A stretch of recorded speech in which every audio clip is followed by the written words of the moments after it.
SMA Negeri 2 Yogyakarta merupakan sekolah yang mengedepankan karakter dari siswa-siswinya sesuai dengan visi misi yang ada. Karakter siswa mencakup aspek yang luas, termasuk kedisiplinan. Kedisiplinan di sekolah adalah bentuk kesadaran siswa untuk mematuhi tata tertib yang berlaku. Salah satu contoh penerapan kedisiplinan adalah dengan datang tepat waktu. Setiap siswa harus datang sebelum bel sekolah berbunyi dan gerbang sekolah ditutup. Namun, hingga saat ini, masih terlihat beberapa siswa yang datang terlambat dengan berbagai alasan. Untuk mengetahui lebih jelas, mari kita langsung tanyakan ke siswa yang terlambat. Sebelumnya, boleh memperkenalkan diri terlebih dahulu? Halo, nama aku Sila dari kelas 11 AT3. Sebelumnya aku pengen tanya, apa sih yang membuat kamu terlambat? Kalau hari ini tuh mungkin ini ya karena semalam ngerjain tugas itu tuh agak kemalaman, jadi tidurnya juga lebih malam dari biasanya, jadi bangunnya juga terlambat ya gitu. Sebelumnya kamu juga sering terlambat seperti ini atau tidak? Beberapa kali pernah sih, tapi nggak sesering itu, nggak setiap hari telat nggak. Nah, karena kamu sering terlambat nih, apa solusi kamu supaya biar nggak keulang lagi? Mungkin karena aku juga sering terlambatnya karena bangun kesiangan gitu ya. Jadi menurut aku solusi yang harus aku lakuin sih kayak tidur lebih cepat gitu daripada harus malam-malam gitu sih, supaya bangunnya lebih pagi juga tuh. Nah, bisa dilihat bagi siswa yang terlambat diwajibkan untuk masuk ke ruang piket terlebih dahulu. Nah, untuk mengetahui lebih lanjut terkait prosedur apa aja sih yang dilakukan di dalam ruang piket, mari kita cari tahu bersama-sama.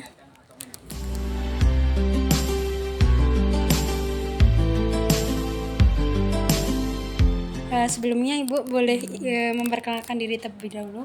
Ya, nama saya Bu Aning. Di sini saya sebagai guru piket. Sebelumnya saya izin bertanya Bu, untuk siswa yang terlambat, apa saja prosedur yang dilakukan sebelum masuk kelas?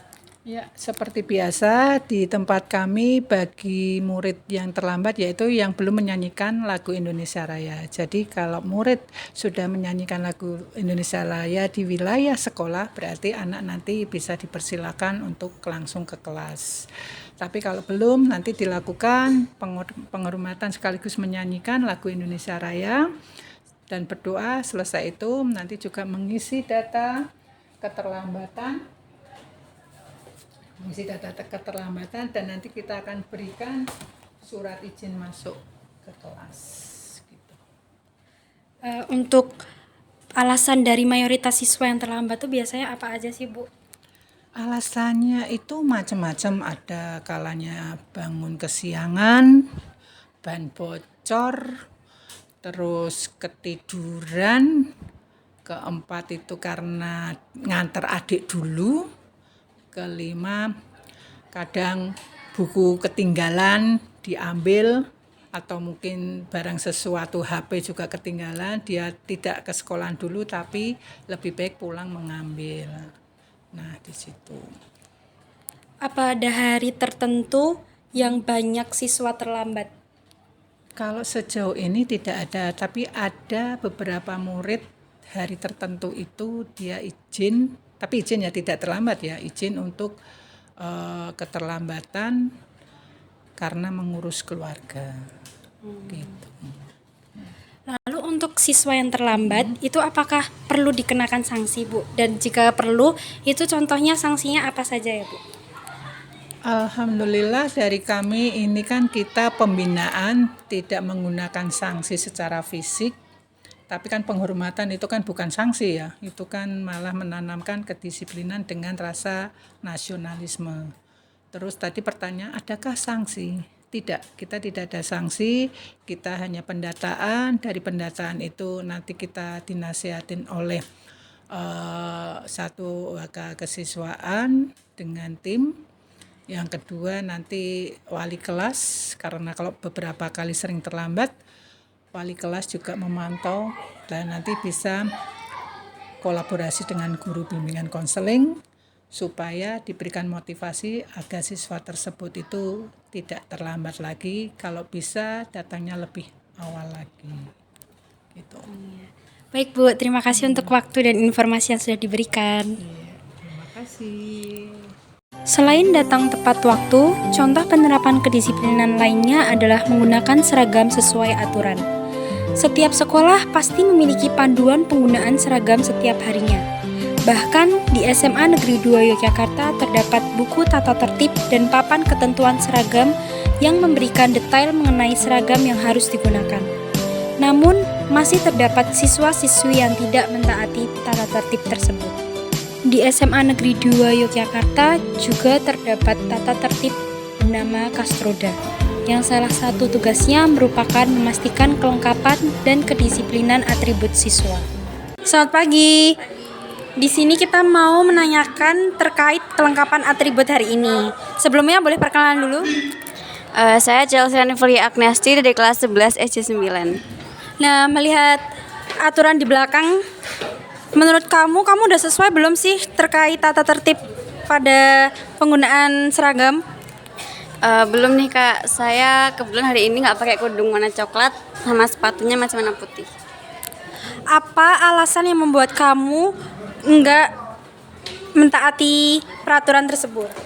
Karena hari ini kebetulan kelas saya itu ada jadwal olahraga, jadi sekalian aja. Nah, biasanya kalau melanggar aturan tersebut, pernah nggak sih kamu dikasih sanksi? Sejauh ini belum pernah kena sih Kak. Oke, terima kasih. Nah, kali ini kita akan bersama dengan salah satu anggota tim Kastroda yang ada di SMA 2. Sebelumnya boleh perkenalkan diri dulu.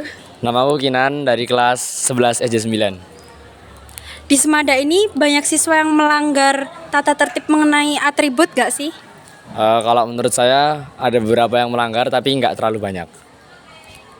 Contoh pelanggaran yang paling banyak dilanggar sama siswa Semada itu apa aja contohnya? Mungkin contohnya itu terutama di hari Senin masih ada beberapa siswa yang tidak mengenakan dasi, terus sepatunya itu masih tidak dominan hitam, sama beberapa kaos kakinya itu juga masih pendek, seperti itu. Untuk dari Kastroda sendiri, itu biasanya apakah ada pemeriksaan lebih lanjut, dan pemeriksaannya itu apakah rutin seperti diadakan setiap hari apa atau bulan apa? Kalau pemeriksaan lebih lanjut itu pastinya ada. Setiap upacara itu pasti ada dari anggota Kastro yang bertugas. Kemudian untuk sidak itu ada juga, dan untuk jadwalnya itu rahasia. Tidak bisa kami sebarluaskan. Nah, untuk tindak lanjut bagi siswa-siswi yang melanggar itu apa aja? Biasanya saat upacara itu nanti mereka akan dicatat nama-namanya, kemudian nanti akan disetorkan kepada guru nama-nama tersebut, kemudian akan dicatat oleh guru. Kemudian saat sidak di kelas atau saat pembelajaran itu biasanya nanti kami akan menyita barang-barang yang seharusnya tidak dibawa oleh siswa, dan nanti kemudian untuk sanksinya akan ditentukan oleh guru. Jadi kami hanya menyita barang tersebut. Oke, baik. Terima kasih untuk waktu dan informasi yang telah diberikan.